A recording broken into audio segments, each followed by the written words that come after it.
কি কয় কিন্তু কেনেকুৱা পেট ভোক নালাগে হা সকলোৰে লাগে নেকি লাগিছে ককাই এটা বেলেগ পেট আছে ভোক নালাগে হা হা মোৰতো ভোক লাগিছে মই কিবা এটা খালোৱেই সঁচাকৈ ভোক লগা নাই কিয় ভোক লগা নাই ৰাস্তাটো ভাল হ'ব লাগে হৈ যাব ৰাস্তা ভাল হৈ যাব হা ৰাস্তা কোনটো ৰাস্তা হা কোনটো ৰাস্তাৰ কথা কৈছে গামদা এই গামদা কোনটো ৰাস্তাৰ কথা কৈছে ককাই কৈছে ভোক নালাগে যদি ৰাস্তা হৈ যায় হা এইটো ৰাস্তা ধৰা আছে এইকেইদিনতে অহা এক মাহৰ ভিতৰত ভুৱন গাম ডাঙৰীয়াক মুখ্যমন্ত্ৰী ডাঙৰীয়াই ৰাস্তা বনাবলৈ আৰু 30 কোটি টকা দিব ৰাস্তাটো ধৰক এতিয়া এমএলএ ধৰক ৰাস্তা লাগিবই বুলি আৰু মাজুলীৰ ৰাস্তাবিলাকতো চব ভালেই হ'ল হয়নে নহয় এটা দুটা কৰবাত আছে ভাল হৈ যাব হা নদী দলং আজ চালো খেৰকটা নদীত চালো মই কৈ আছো চব বেছি সময় নকওক 10 মিনিটে ল'ম সন্মানীয় লখিমপুৰ সমষ্টিৰ সাংসদ প্ৰধান বৰুৱা ডাঙৰীয়া মাজুলী সমষ্টিৰ বিধায়ক ভুৱন গাম ডাঙৰীয়া আমাৰ এমএসি চেয়াৰমেন সুনীল পেগু ডাঙৰীয়া জিলা আয়ুক্ত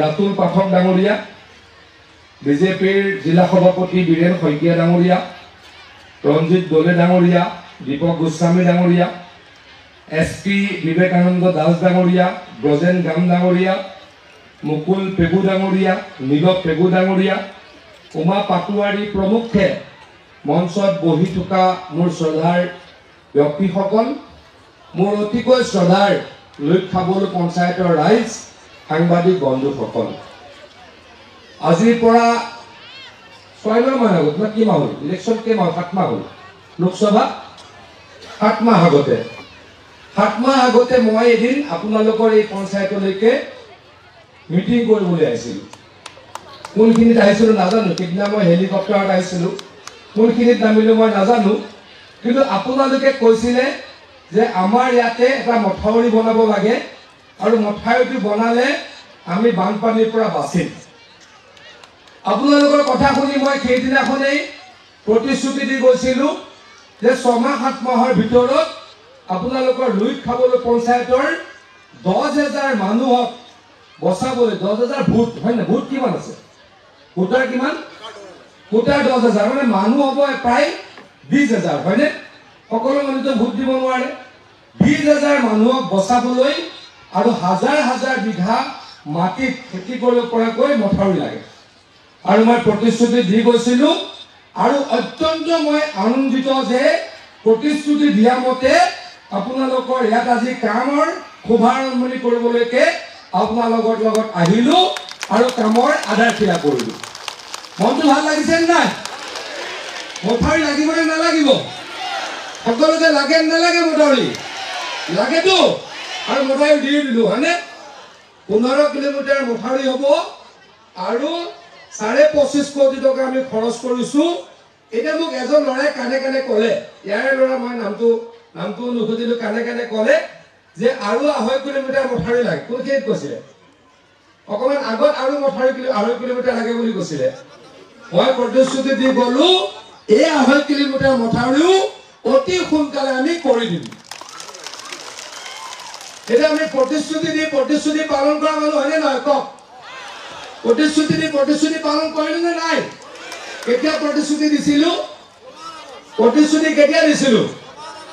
লোকসভাৰ ইলেকশ্যনত হয়নে 6 মাহৰ আগত লোকসভাৰ ইলেকশ্যনত আমি মাজুলীত ভোট পালো কিন্তু আগতকৈ অলপ কম ভোট পাইছো আমি সাধাৰণতে মাজুলীত 40,000 লিড পাওঁ এবাৰ আমি 7,000 লিড পালো মানে বহুতে ভোট কাক দিলে কংগ্ৰেছ দলক দিলে নে নাই কিয় কংগ্ৰেছ দলৰ যিগৰাকী নেতা তেখেতে কিছুমান মিছা কথা কৈছিল মানুহ অলপ ভুল গ'ল গলিকে মানুহে ভোট দিলে হয়নে নহয় কওক তে 6 মাহত এটা কিবা কাম কৰিব পাৰিছে নেকি সাংসদগৰাকীয়ে 6 মাহত এটা কাম তেখেতে কিবা কৰিব পাৰিছে নেকি পথাৰ ফুলদাৰি মৰা সাংসদগৰাকীয়ে কয় যে মাজুলীত বানপানীৰ সমস্যাৰ কাৰণে আপুনি কি কৰিলে কওক কিবা কৰিলে নেকি কওক এগুলা কৰিছে নেকি সাংসদগৰাকীয়ে কিবা কৰিছে নেকি কেইদিন আহিলে কওক মাজুলীলৈ মই সাংবাদিক বন্ধুসকলক সুধিছোঁ, সাংসদগৰাকী কেইদিন আহিলে জিকাৰ পাছত?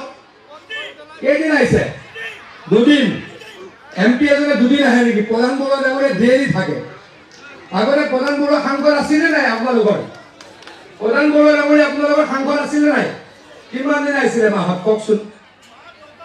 মাহত কিমান আহে? 10 বাৰমানতো আহে, সঁচাকৈ আহে, সঁচাকৈ আহে। আৰু মাজুলীলৈ চাগে মই বছৰত মই 3 বাৰমান আহোঁ। এইকেইদিন মাজুলীলৈ আহিছোঁ, মই ইলেকশ্যনৰ পাছত 2 বাৰ আহিলোঁ। মথাউৰি জুবিন ধাৰী মথাউৰি চাবলৈ আহিছোঁ নাই? হয়নে? মোৰে 3 বাৰ হ'ল। মোৰ কেইবাৰ হ'ল ইলেকশ্যনৰ পাছত? মোৰ 3 বাৰ হ'লনে নাই? এদিন আহি মই প্ৰথমে মথাউৰিটো চাই গ'লোঁ, আকৌ এদিন মুখ্যমন্ত্ৰী ডাঙৰীয়াৰ লগত আহিলোঁ, আজি আহিলোঁ। মই পীযুষ হাজৰিকাই 3 দিন আহিলোঁ মাজুলীলৈ ইলেকশ্যনৰ পাছত। হয়নে? সাংসদগৰাকী কেইদিন আহিলে? কেইদিন আহিলে? 2 বাৰ। এতিয়া চিন্তা কৰি চাওক, নিজৰ সমষ্টিলৈকে যদি 8-7 মাহত 2 বাৰ আহে, তেনেকুৱা সাংসদে সমষ্টিৰ কিবা কাম কৰিব নেকি? অকল কথাৰ ফুল জাৰি মাৰে, দিল্লীত ঘূৰি ফুৰে আৰু দিল্লীত বহি কয় গুৱাহাটীত ফ্লাইঅভাৰ নালাগে। আপুনি গুৱাহাটীত নাথাকে, গুৱাহাটী আপুনি চিনি নাপায়, আৰু আপুনি কৈ দিয়ে যে গুৱাহাটীত ফ্লাইঅভাৰ নালাগে। গুৱাহাটীত আমি থাকোঁ, গতিকে আমি জানো গুৱাহাটীৰ যান জঁট কিমান।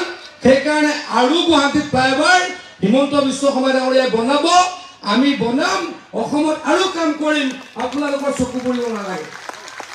অসমত নাথাকা মানুহবিলাকৰ অসমত কাম হ'লে চকু পৰে। অসমত নাথাকা মানুহবিলাক লোকসভা নিৰ্বাচনৰ সময়ত আহিব, বিধানসভা নিৰ্বাচনৰ সময়ত আহিব, আৰু 7 মাহত নিজৰ সমষ্টিলৈকে 2 দিন আহিব। তেনেকুৱা মানুহক দলং নালাগে। হয়নে নাই কওক? যিসকল থাকে তেওঁলোকে কষ্ট পায়, তেওঁলোকক দলং লাগে। এতিয়া আপোনালোকে কওকচোন, জুবিনধাৰী মথাউৰিটো ভাঙিলে, আগতে যেতিয়া মথাউৰি যদি আগতে ভাঙিলে হয়, মথাউৰিটো ৰিপেয়াৰিং কৰিবলৈ কিমান দিন লাগিলে হয় কওকচোন? আগতে যেতিয়া জুবিনধাৰী মথাউৰিটো যদি হিমন্ত বিশ্ব শৰ্মা ডাঙৰীয়া মুখ্যমন্ত্ৰী নাথাকিলে হয়, মই পীযুষ হাজৰিকা যদি মন্ত্ৰী নাথাকিলোঁ হয়, তেতিয়া যদি জুবিনধাৰী মথাউৰি ভাঙিলে হয়, মথাউৰিটো বনাওঁতে কিমান দিন লাগিলে হয় কওকচোন? কিমান দিন লাগিলে হয়? 1 বছৰটো কমেই। হয়নে? কথাটো হয়নে নাই কওক? কিমান দিন লাগিলে হয় মথাউৰি বনাওঁতে? 1 বছৰটো মিনিমাম। এতিয়া কেইদিনত মথাউৰিটো ৰিপেয়াৰ হ'ল কওকচোন? জুবিনধাৰী মথাউৰিটো কেইদিনত আমি বনালোঁ কওক? কেইদিনত বনালোঁ? 20-22 দিনত বনালোঁ। হয়নে নহয় কওক? সাংবাদিক বন্ধুসকল মিছা কৈছোঁ নেকি? মিছা ক'লে কৈ দিব। জুবিনধাৰী মথাউৰিটো এতিয়া ভাঙিলে 20-22 দিনত বনালোঁ নাই কওক?